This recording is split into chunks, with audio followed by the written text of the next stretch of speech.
Sticker shock. The cost of buying a house in Connecticut continues to rise. What are the rising prices driving young people out of the state? NBC 30 chief political correspondent Tom Monahan in Hartford, where some state lawmakers are addressing this problem. Tom. Well, Jerry, that appears to be what's happening here, because right now Connecticut looking at some very disturbing numbers. As a matter of fact, right now Connecticut ranks 50th out of the 50 states in its ability to keep young people 25 to 34 years of age here in the state of Connecticut. Kerry Szeps, who is a graphic designer from Rocky Hill, for example, says it simply costs too much money to live here.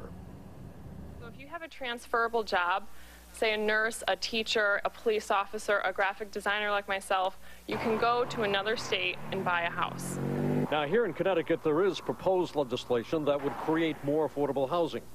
The bill would provide monetary incentives to those municipalities that voluntarily allow the creation of starter homes and other affordable options. Increasing the housing stock, particularly starter homes for young families, is critical to the future prosperity of Connecticut. This afternoon, the agency HOMEConnecticut, which is made up of public and private groups dealing with the housing issue, said that already Connecticut is missing out on attracting and retaining jobs.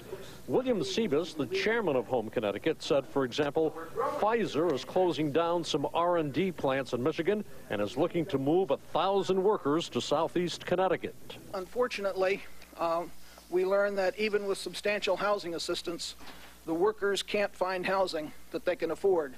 Also at today's news conference, young people in that 24 to 35 age group talked about the need for lawmakers to pass the affordable housing bill. It would create affordable housing opportunities so that Connecticut does not appear to have closed its doors on the young people just starting out and wanting to live here. If myself and the people behind me aren't here in 10 and 20 years, who will be the next leaders of our community? Now the question is, if the bill is passed and signed by the governor, will contractors step up and build the affordable housing?